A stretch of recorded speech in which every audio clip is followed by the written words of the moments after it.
All right. And good evening and happy whatever the heck day of 12th. Excuse me. Not a COVID-19 cough. Happy 12th of July and welcome aboard. Look, hello, good morning. Chris, Holger, Ron, Ronnie, Doc, Richard, Michael. Oh, we got lost. Dirk. All right. Anyway, lovely to have you join me. I am going to do some reading in just a few minutes. I have something that many of you have not run across, I think, and it's completely unseasonal, but I'll explain why in a moment. First, just want to say hello and welcome you all, and welcome anybody else just turning on, tuning in, or dropping in, as the case might be. A slight paraphrase of Timothy Leary. I'm Tad Williams. This is me reading, and the reasons why are obscure to me as well. I'm just doing something with my Sundays, and the rest of you are very welcome to join me. There will not be a test. There will not be a request for people to subscribe or anything like that, because at the moment, I'm just reading and enjoying the chance to see you all. So Olaf's here. Hi, Olaf. And anyway, so that's what's going on. So what let me think first. Do I have any news? News? Not really, no. Just we're all still hunkered down, as those of you may know, even if you are not in the United States, you may know that our beloved government has completely screwed the pooch on COVID suppression, and we're having a big backlash of cases, especially in all the states that opened up so early. And California is also having a bit of a surge, although we did not open up.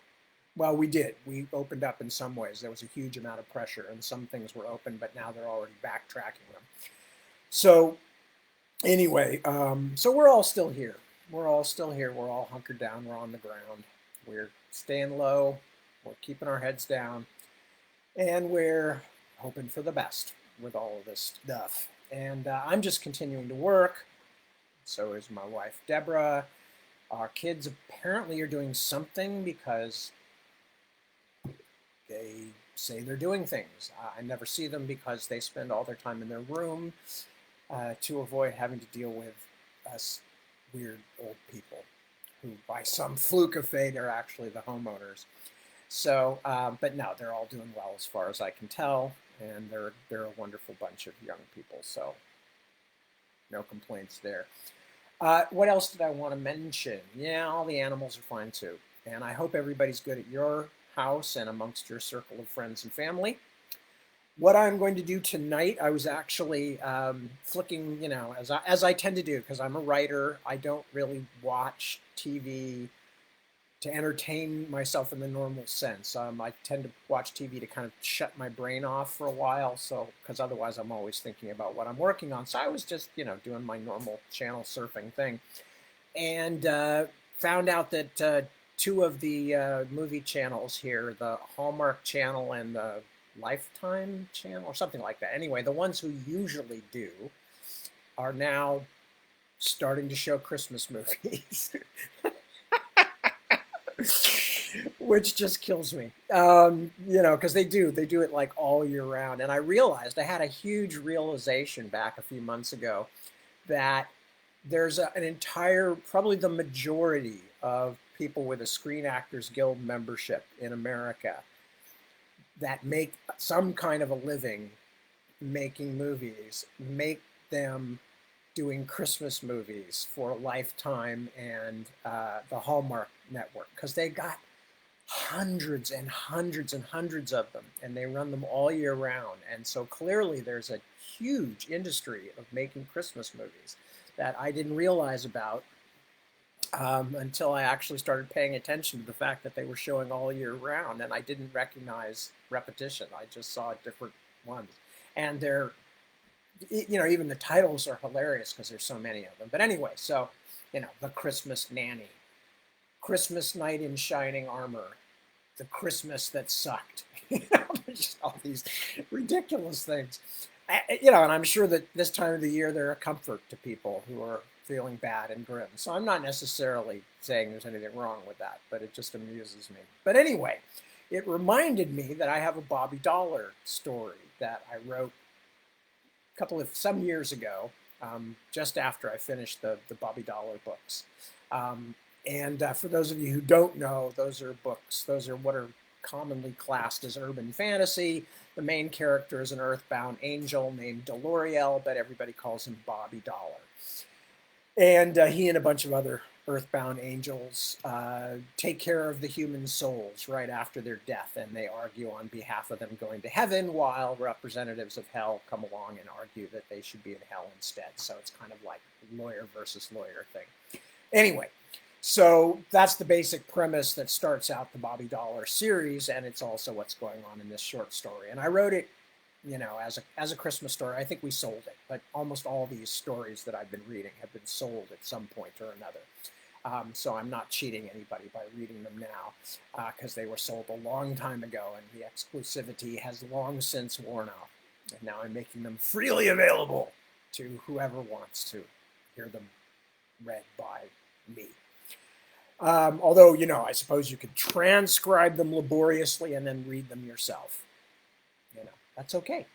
Information is meant to run free to an extent, unless you're cheating me on my copyright.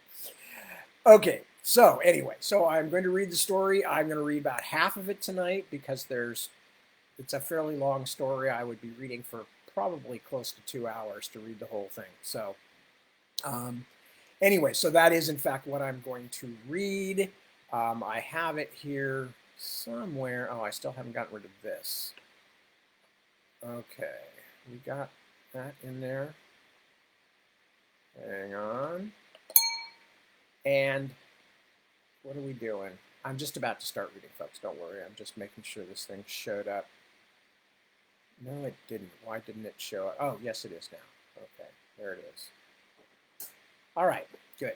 And everything is fine. I can get rid of that, and I can start reading. So anyway, this is a story I don't remember how many years ago I wrote it, but not that many.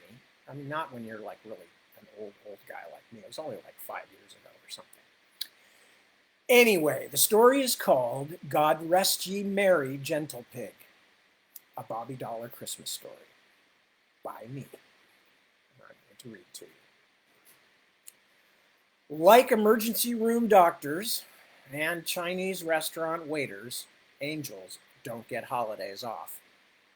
That's why on the December 24th in question, instead of knocking back heavily spiked eggnog with the other regulars at the compasses, I was standing next to the magazine rack in a Kaiser Hospital waiting room, gritting my teeth through the umpteenth rendition of Hark the Herald Angels Sing on the pumped-in music, while pretending to read an old copy of Sports Illustrated.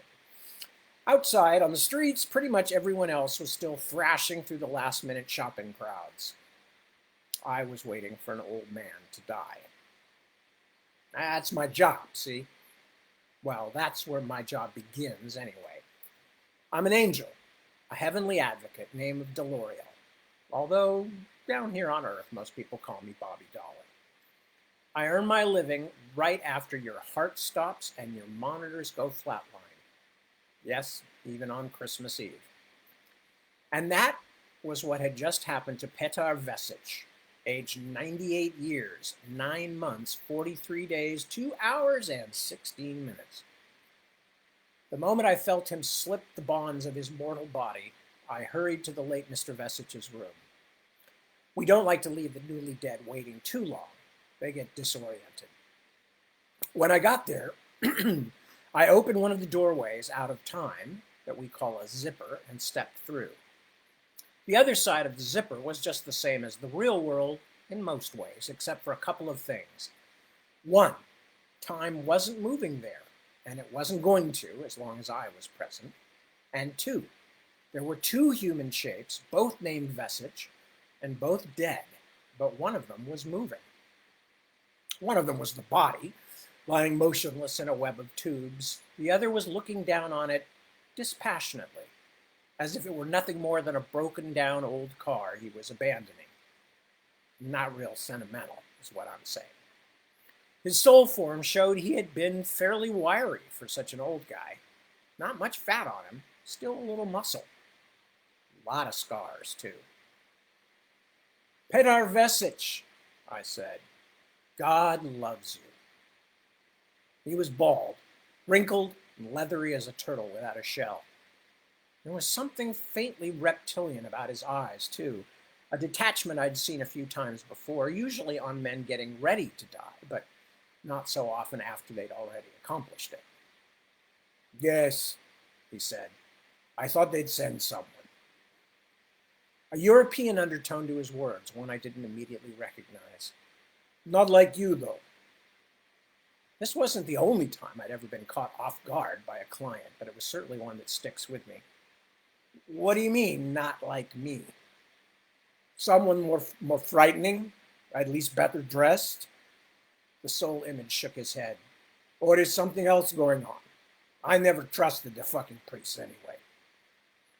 Oh, by the way, I completely forgot. I was going to do a disclaimer at the beginning of this whole reading. There's swearing in the Bobby Dollar book. So if any of you have brought your little children to huddle around the computer on a lovely European morning, you're going to hear that word and a lot of other words quite a bit probably in the course of this story. Sorry, I forgot to mention it. Someone more frightening, at least better dressed. The soul image shook his head. Or there's something else going on. I never trusted the fucking priests anyway. I recovered the thread. My name is Delorio. I am an angel, your advocate at judgment. I will speak for you. I explained what was going to happen. His expression, which had never been cheerful, went completely lemon juice. Fuck, he said. I don't want to hear it all again. I really don't give a shit. I'm guilty of everything. Just let me talk to the judge. I want to make a bargain. The judge isn't really that kind of judge. I mean, after the trial, he doesn't go home, take off his tie, and dandle his grandchildren on his knee. Vesic squinted at me as if I was one of those grandchildren and I'd just pissed in someone's lap. Fuck me, I don't care, Angel. I did it all. I'm blood up to here. Just let me talk to the judge. That's fair. I didn't know what to say, mostly because I didn't know anything about him yet. I was waiting to hear from his guardian angel. That's where we get the information on the souls of the recently dead. But the next thing that happened was the sudden and routinely magnificent appearance of its honor, Ambriel of the third sphere. Heavenly judges are from the highest rank of angels that preside over earth. When they show up, it's a bit like having a star go nova in your extreme celestial vicinity. Bright, beautiful, but indistinct, like music straight into your eyes. I knew better than to look straight into the judge's A-bomb flash, but I was still a bit dazzled, and Vesic fell down on his soul hands and soul knees, wagging his head like he'd been poleaxed. I was glad to see he was grasping the seriousness of the situation a little more firmly now, but I still had no idea what he'd been talking about with his blood up to here remark. Didn't sound good, though. You really don't want to know about this one, said something next to my ear. It was a high-pitched voice with a buzzing to the edge of it, almost a whine like a bee's wings. Even though I'd been waiting for the dead man's guardian angel, it still startled me. Where have you been? A bobbing sizzle of light appeared in front of me. Getting ready, it said. You'd better be ready, too. Guardian angels look like a cross between Tinkerbell and that laser pointer you can get cats to chase. They accompany a soul all through earthly life, and they know all the embarrassing details, kind of like a tiny gossip columnist who only writes about one celebrity. Glad you're here, I told the little light. I take it this is a bad one. Weird one.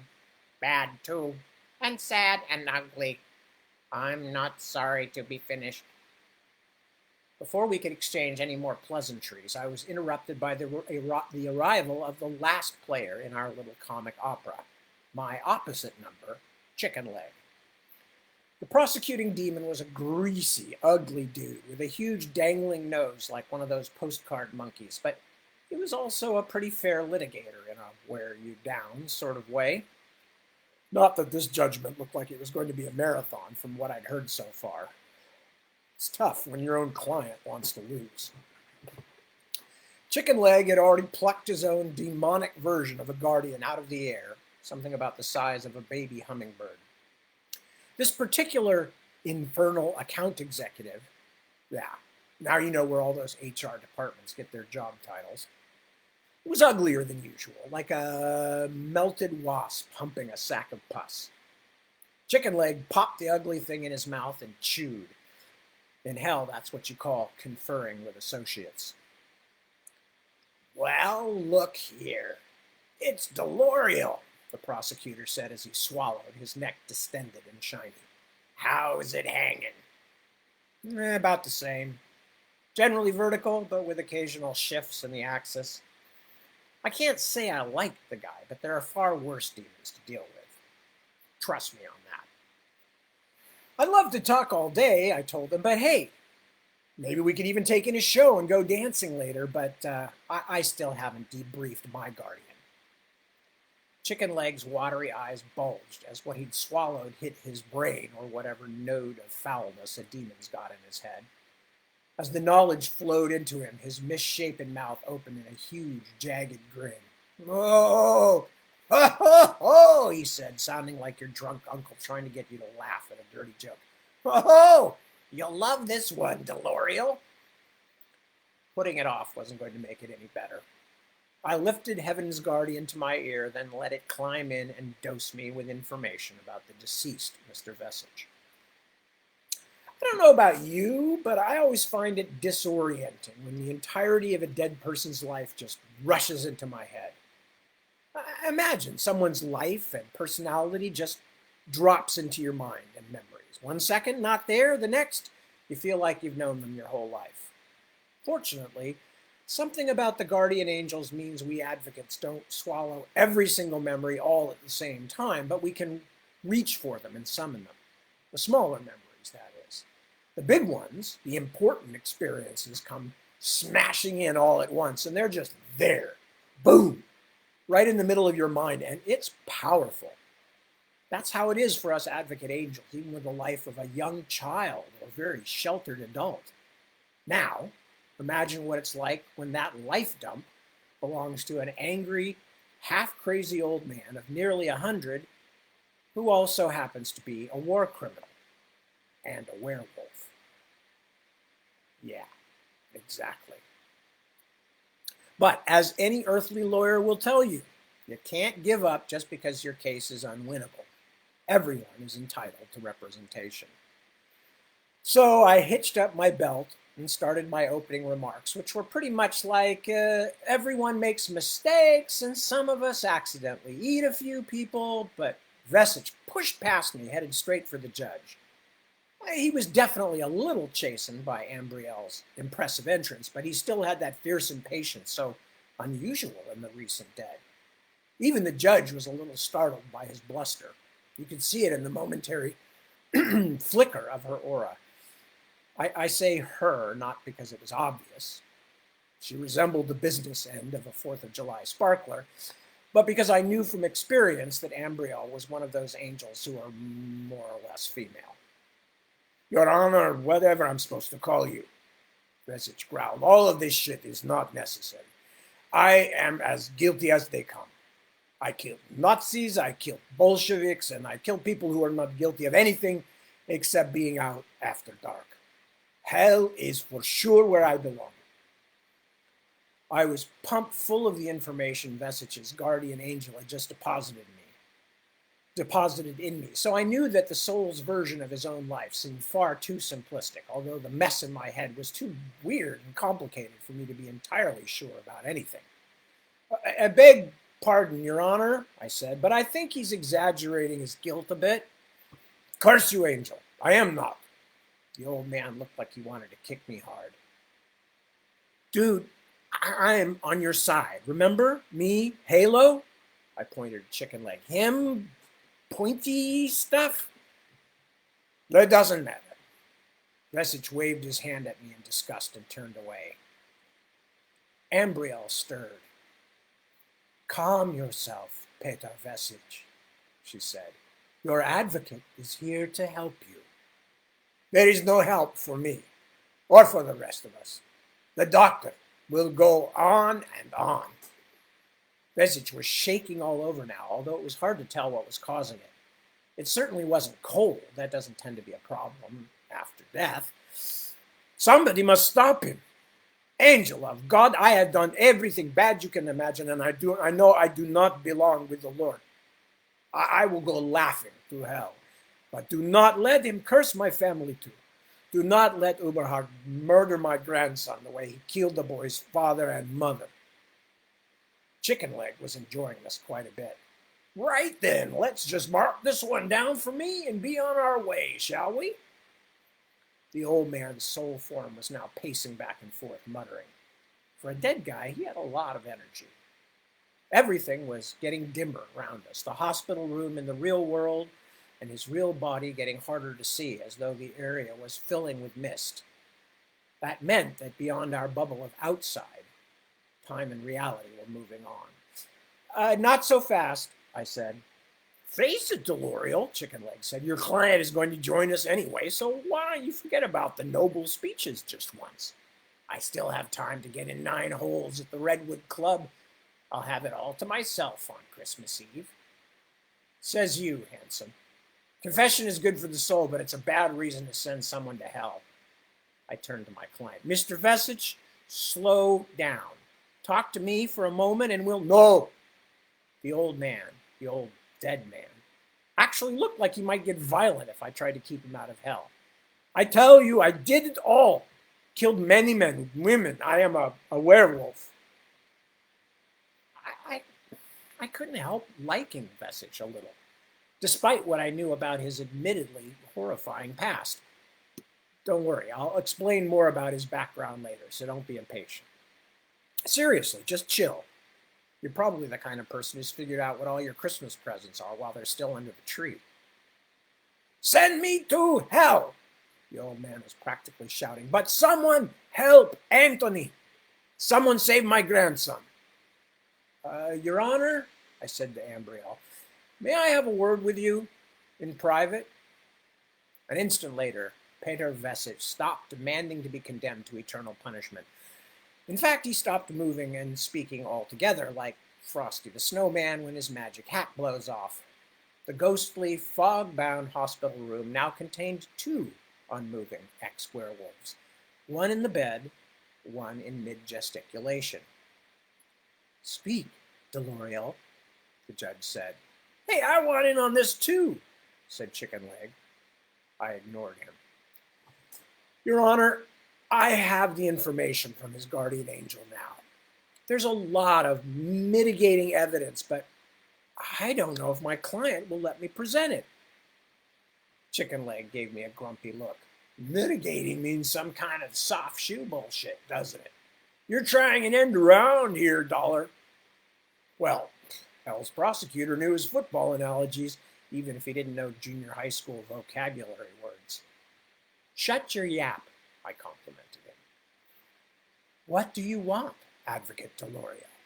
Would you like to continue the judgment like this, with the defendant unable to interfere?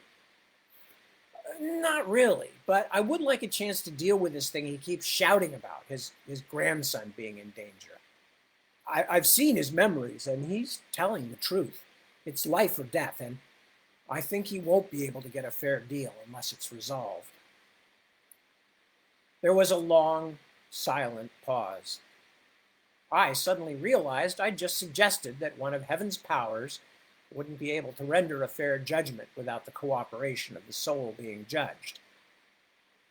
If I could have felt my body just then, it would have had that cold all over feeling you get when you realize you've done something stupid and dangerous. This is highly irregular, said Ambriel at last. I am not certain that the soul's behavior is enough to influence its judgment.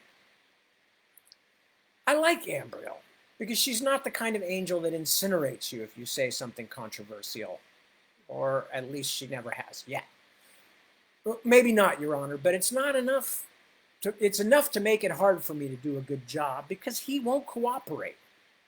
What do you say, Your Honor? Just let me try to resolve this, then we can hustle this guy off the hell or whatever. After all, it's Christmas Eve. The last was meant more as a joke than anything else, but Ambriel paused again. Human calendars have no meaning in heaven, she said at last. But this man's soul is eternal. A short wait will not affect eternity. I will give you until the sun comes up on your Christmas Day. Hey, that's totally racist, said Chicken Leg as everything started to swirl. What about our holidays? I'm sure he had his gripes. I hear that everyone in hell has to pull a double shift on Walpurgisnacht, and they don't even get overtime. But I had stuff of my own to worry about. Because back in the real world, it was already nearly midnight on Christmas Eve. I had less than a day to try to sort out one of the strangest stories I'd ever run into. The only saving grace was that it was all local.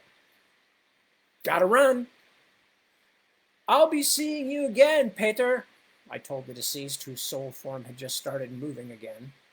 I promise I'll do what I can for your grandson. I have something for Uberhard buried under the bench in the hospital garden, Vesich shouted after me as he and the judge angel and everything else outside began to disappear. Give it to that stinking bastard from me. Tell him. Then he was gone, or at least the moving, talking version of him was. The hospital room around me lurched back into movement as time caught up with outside. A couple of orderlies were sliding the other Peter Vesich onto a gurney while a nurse stood by, ready to strip the bed. No family, no mourners. But from what the Guardian had deposited into my mind, that wasn't too surprising.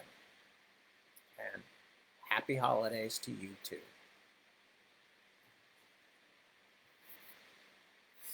Hark, the herald angels sing was just finishing as I got back from outside, so I wandered through the hospital hallways to the piped-in strains of The Little Drummer Boy, which wasn't a huge improvement.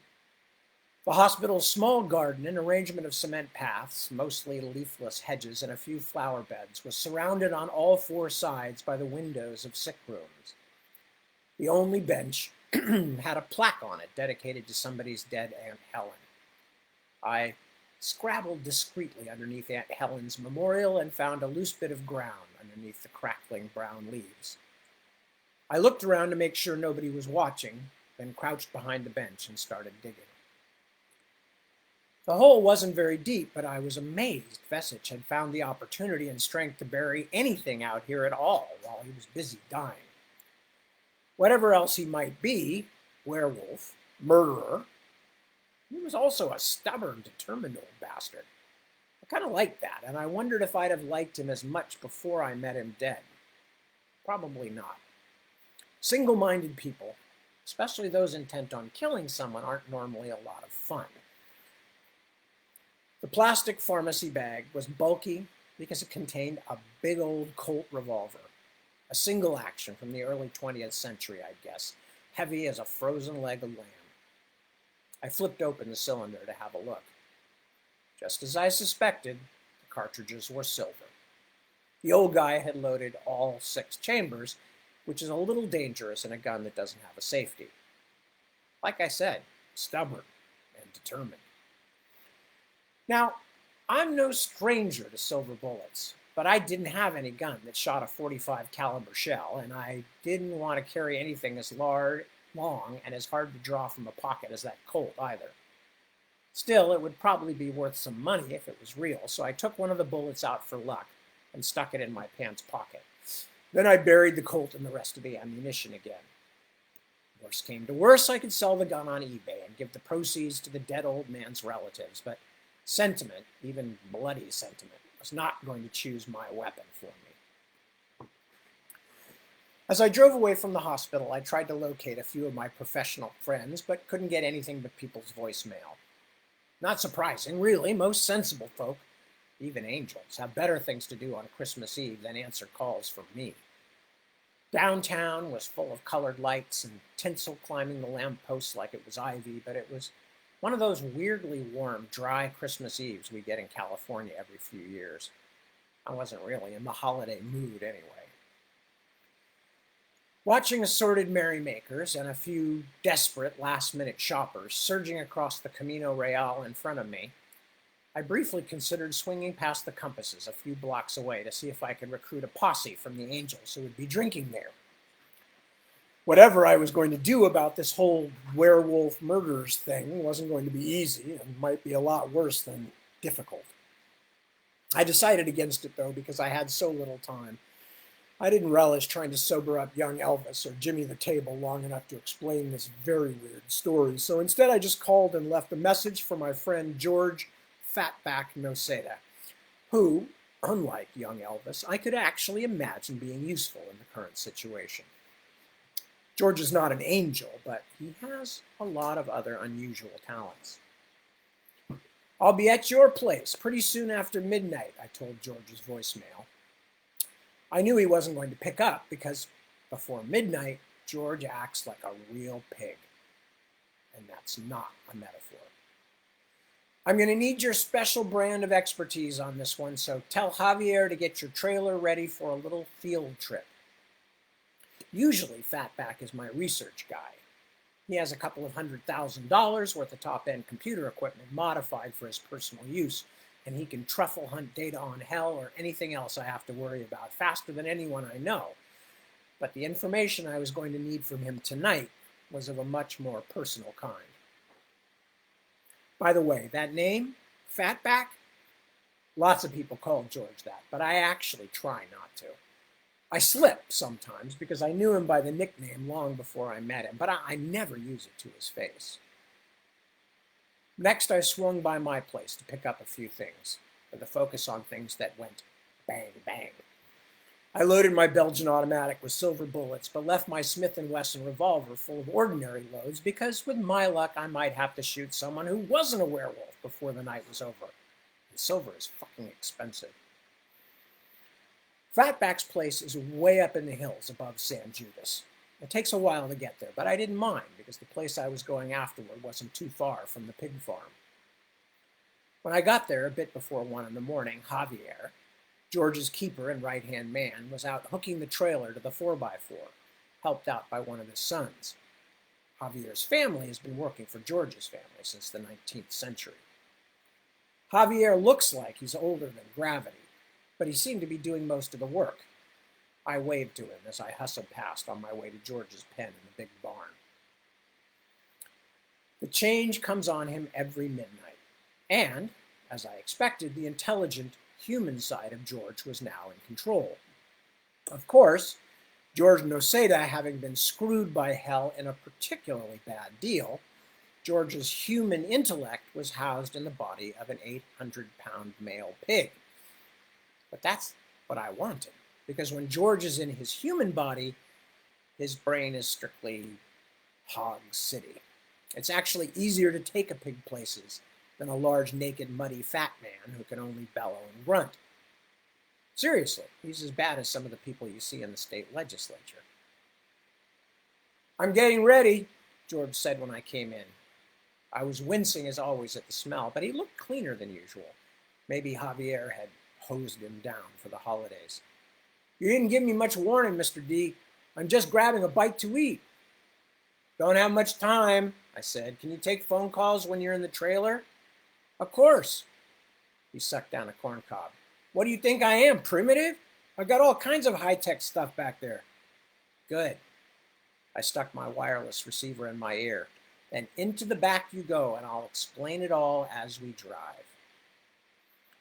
He paused at the top of the ramp. "How do I know you're not going to take me to a meat packing plant?" George has a sense of humor, although it's mostly about pig stuff. "Come on, George, it's the night before Christmas. Even I wouldn't turn a friend into bacon on Christmas Eve. I'm a sentimental guy. That's what all the butchers say." It did feel a little bad, because although I intended to keep George as far away from trouble as I could, there was at least a chance. Okay, an unpleasantly large chance that things would get violent before the night was over. I don't like to drag mortals into harm's way, but I was going to need George's specialty knowledge. Because if Petar Vesic's memories were accurate, there was a pretty good chance he wasn't going to be the only werewolf I'd encounter tonight. I gave Javier directions. Then, as we pulled out onto the main road, not that any of the roads in that rustic part of the Bay Area were what I'd call Maine, I filled George in on what had happened so far. So this guy comes from what used to be Yugoslavia? George asked. Long time ago, yeah. Always has been a lot of were stuff going around in the Balkans. I met a woman from Macedonia once who was a fox. I mean the animal. Yeah, but this didn't happen to him in the Balkans, I said. It happened in a prison camp called Mauthausen in Austria during the Second World War. Vesic was fighting as a partisan after the Nazi takeover in Croatia until he was captured. The Nazis shipped him to the camp. They could have just executed him or used him for slave labor. But instead, the SS handed him over to one of the doctors there, a guy named Jochen Uberhardt. And then shit got real. Or to be more accurate, unreal. Uberhardt was into some of the weirdest of the weird stuff. I mean, most of the high-up Nazis liked that occult shit, but Uberhardt, well, he was more than a mere believer.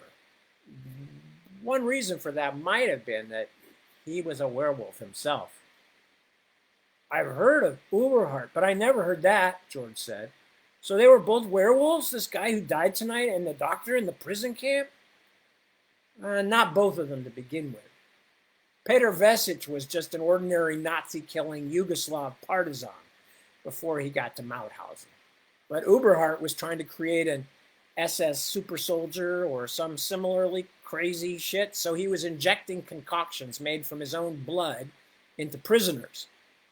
In fact, the whole camp was rotten with crazy Nazi doctors. Most of them were working on more normal ways of killing people, shooting them up with antifreeze, gasoline, you name it, but Uberhardt had bigger plans. Apparently, he still does. I checked my phone and told Javier to take the small side road dimly visible in the 4x4's headlights. No, there's no listing on Google Maps for Nazi werewolf doctor's house. I'd figured out the location earlier from the guardian angel's memories, because Petar Vesic had found out where Uberhardt was living. That was what had brought him to San Judas.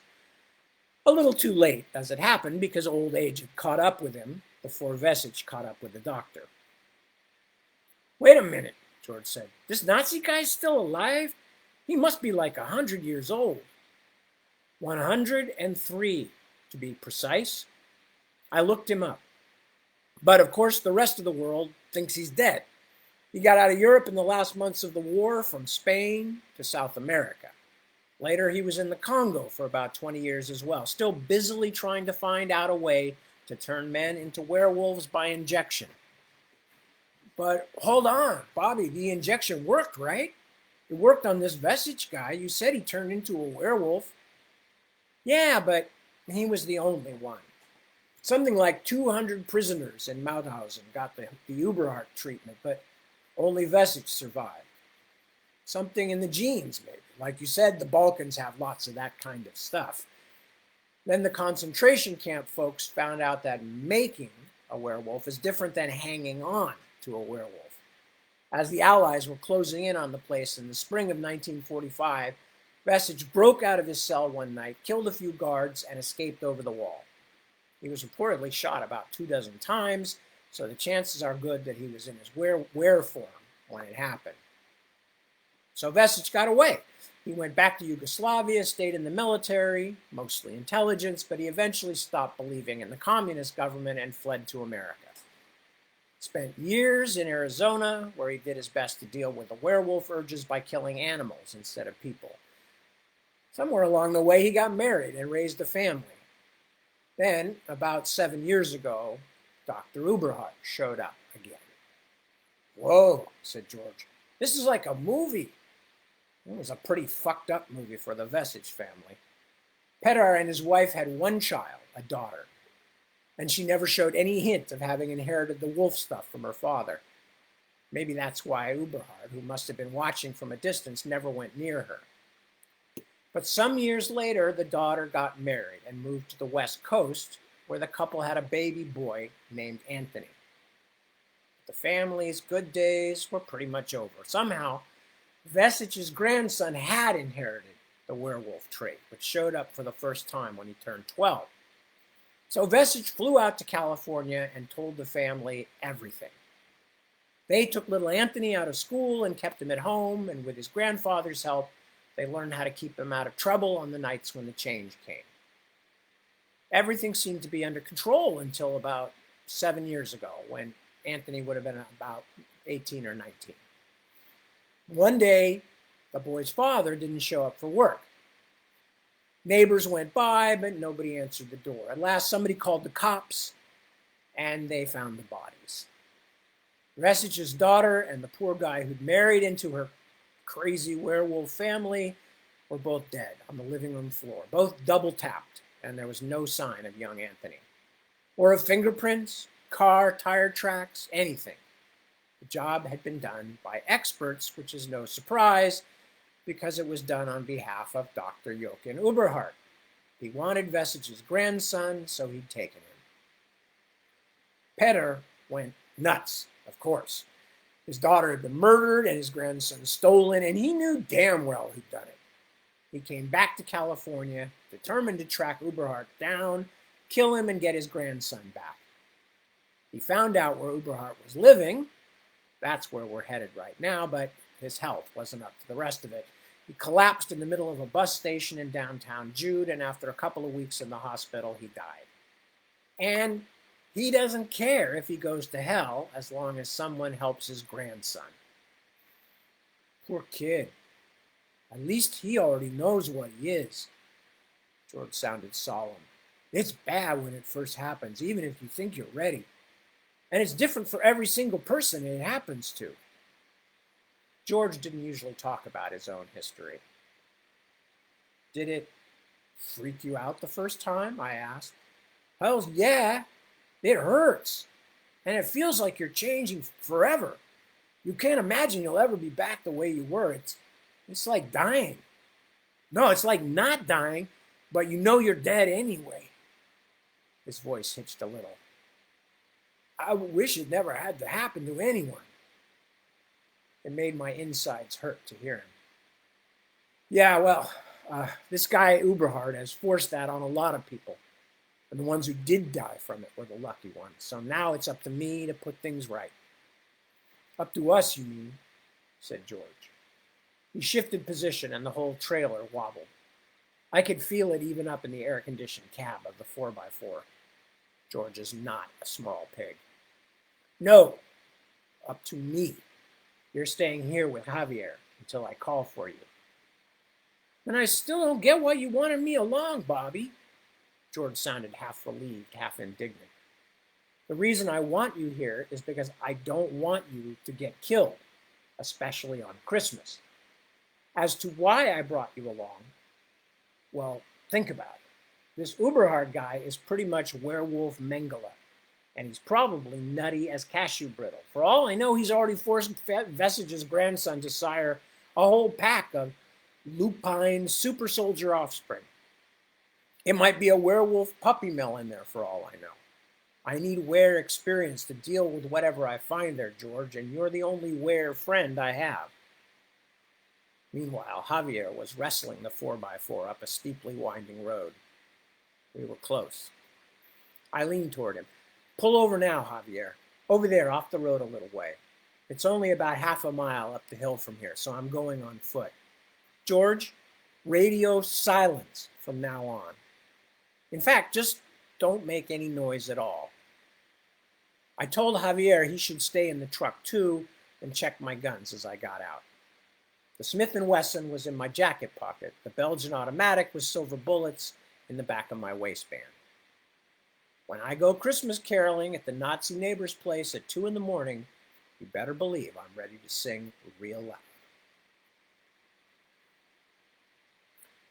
As I worked my way up the scrubby moonlit hillside, covered in oak and pine and a few lonely-looking redwoods, I had time to worry over how little I knew about Uberhardt's house and property.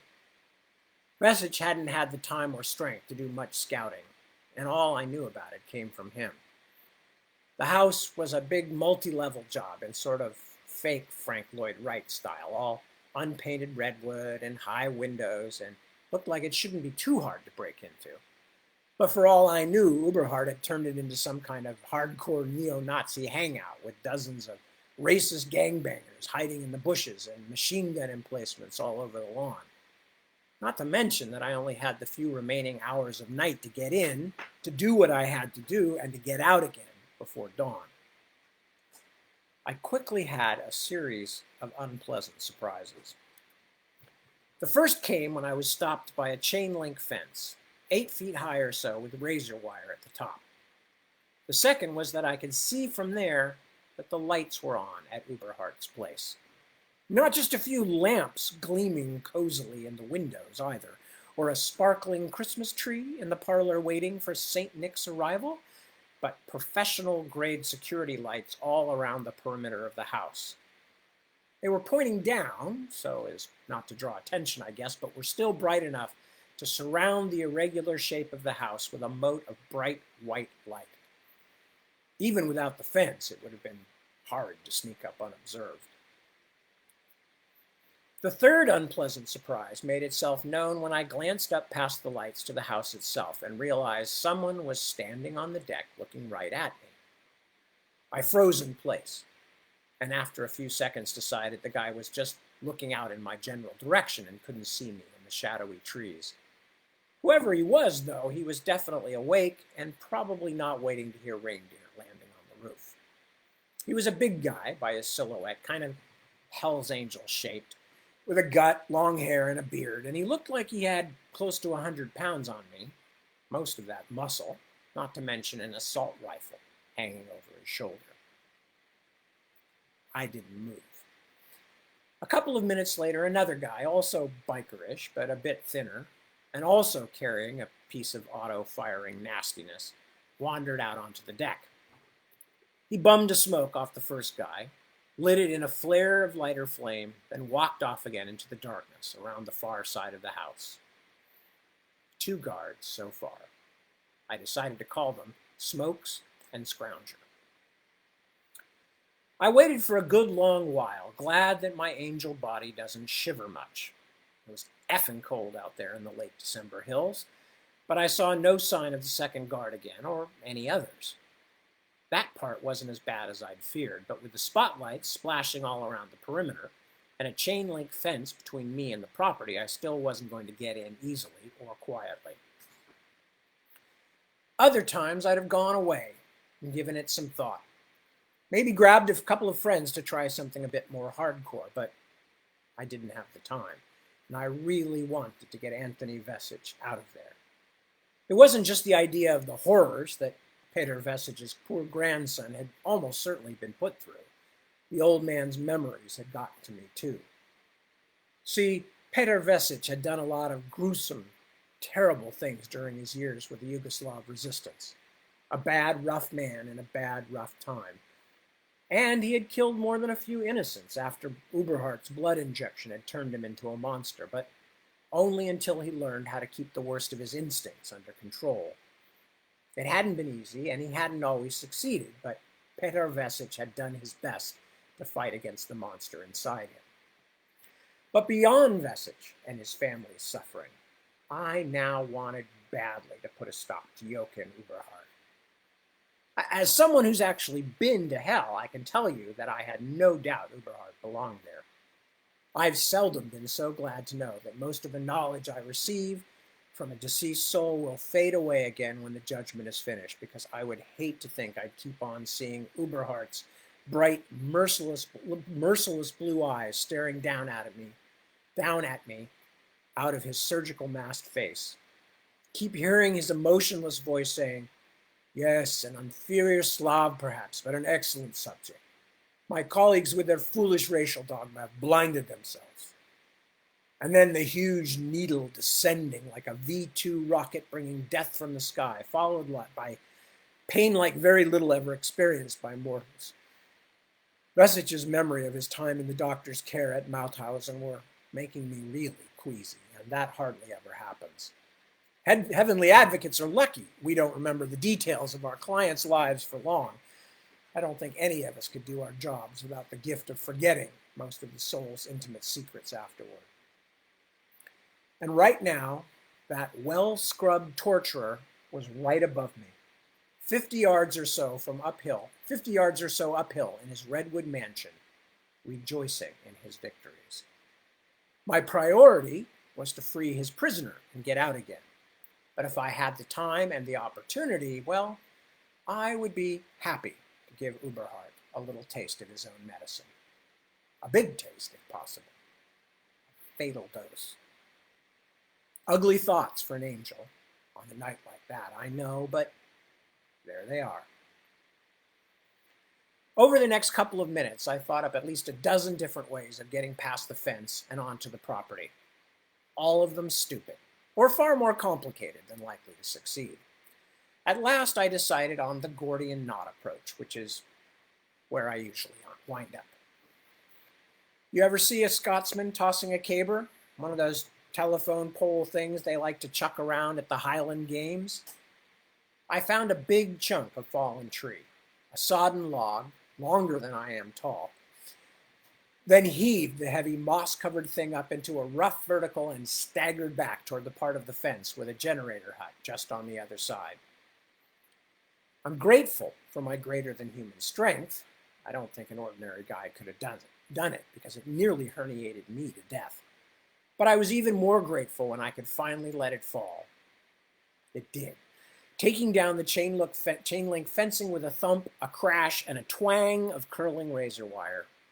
I ran as lightly as I could over the log and once inside, clambered up onto the generator hut and lay flat on the roof with a large rock in my hand. At that point, with my adrenaline levels pushing all meters into the red, my earbud beeped right in my ear. Beep! It startled me so badly that if I'd had a less angelic bladder, I'd probably have wet myself. What? I said radio silence, George. Bobby, I know you said not to call, but Javier's not answering me from up in the cab. It's been a while. I'm worried. I tried to calm myself by imagining what it might be like to be a pig with a man's brain, trapped in the back of a truck parked in the middle of werewolf country safari. Look, he probably just stepped out for a piss and he's staying quiet, which is actually good strategy. Seriously, George, I can't talk right now. Just hunker down in the truck, and when I have a moment, I'll call back. I'm not sure. I heard footsteps. Can't talk. I broke the connection. The slimy crunch of wet leaves got louder. I held my breath as the smaller biker guy I'd named Scrounger came around the edge of the house. He was on ground level now, looking so alert he could have posed for a today's Army recruitment poster, except for the scruffy beard and greasy hair and the Iron Cross tattooed on one cheek. He was glaring around in all directions, so I stayed flat against the roof of the generator shack.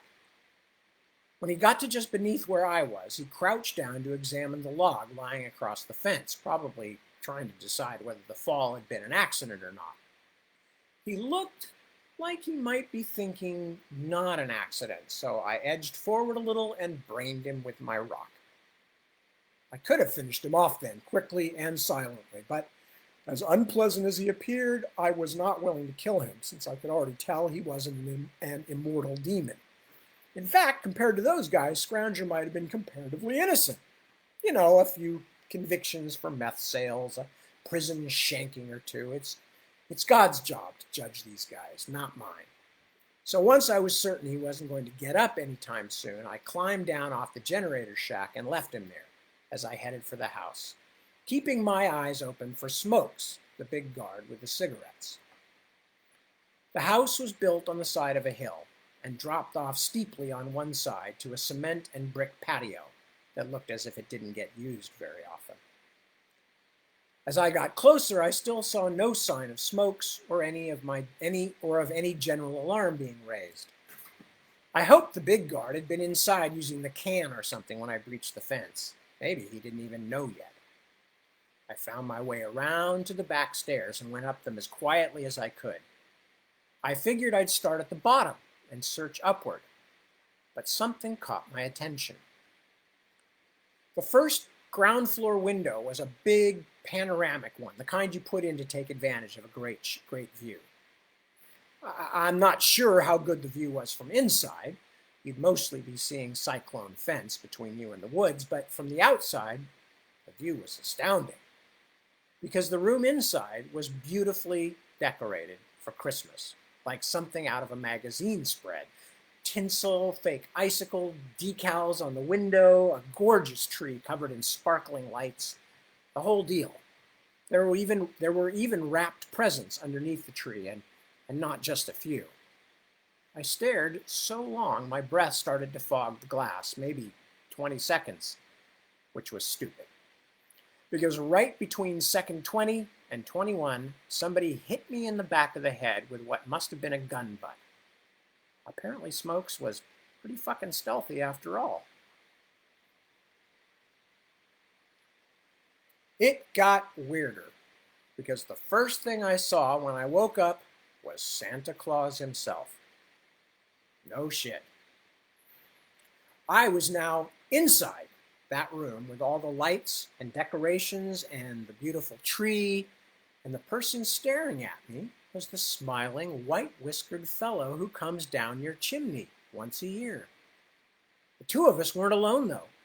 Santa had one of his helpers.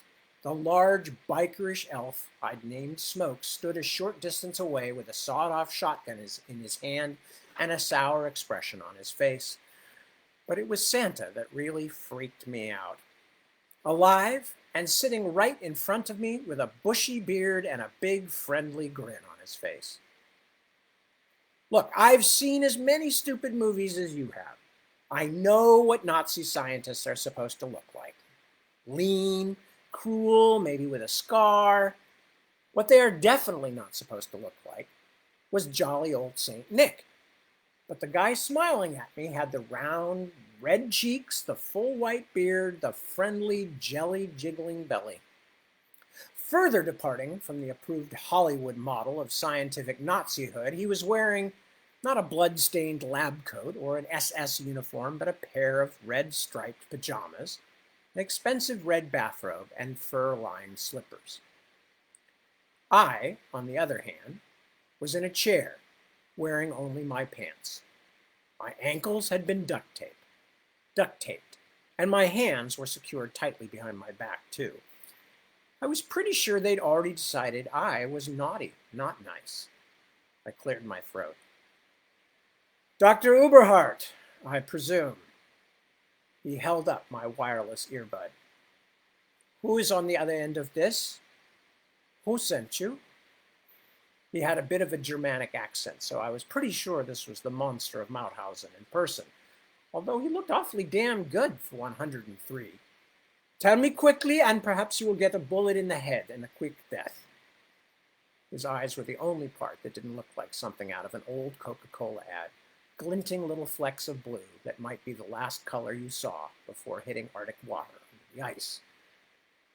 What a lovely gift idea, I said. You're clearly in the seasonal mood. The earbud crackled in his fingers, so low I wasn't sure if anyone heard it but me. Old angel ears. I heard a distorted moment of George's voice saying, Bobby?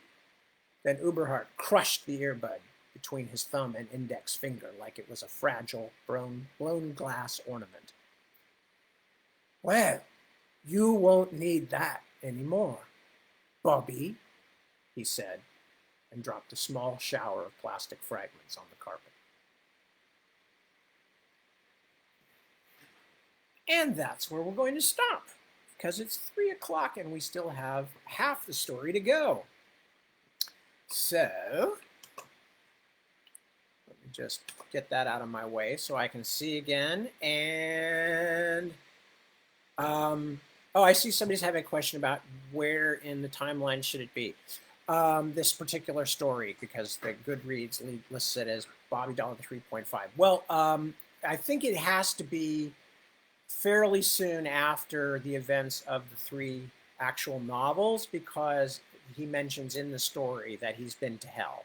And the events of book number 2, Happy Hour in Hell, are followed fairly quickly by the events of book number 3, which is Sleeping Late on Judgment Day. So 3.5 is probably essentially correct. So anyway, so hello, look at all these nice people who are all saying hello to each other. And there's Voter, and is it Wouter or Voter? Spelled W-O-U-T-E-R. But anyway, nice to see you. And Ron and Cindy and my mother-in-law. Hello, Hazel. And Olaf, of course. And Jeremy showed up. And Ronnie. There you go. Anyway, so at this point, I am going to wrap up. We will come back next time where I will finish the, I don't know why I'm making all these hip hop gestures here. I'm coming back next time where I will finish God Rest Ye Merry Gentle Pig. And I will be reading tonight, my time. It's currently this morning, my time, very early in the morning. I'll be reading tonight, my time, 7 p.m. I don't know what I'm going to read yet. I might read another long, short story. I won't be reading the second part of this. That will be next week in this time slot.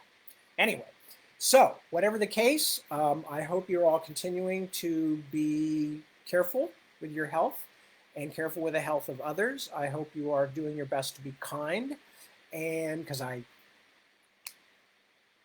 actually pretty sure that you are, because I think you're probably all quite good people. In those of you who I know and recognize who are signing in and chatting with each other over here, I already do know are quite good people. And the rest of you, I'm very much willing to give you the benefit of the doubt. I myself, while not that good at people, am at least somebody who is doing his best not to screw up too badly. And that's really the most any of us can actually count on doing. So with that, I will say again, be careful, be cautious, but be kind and have fun too. And I will be back next week to read the rest of this story, and I will see you all then, I hope. And from our house to your houses, and wherever you happen to be listening tonight, I wish you the very best, and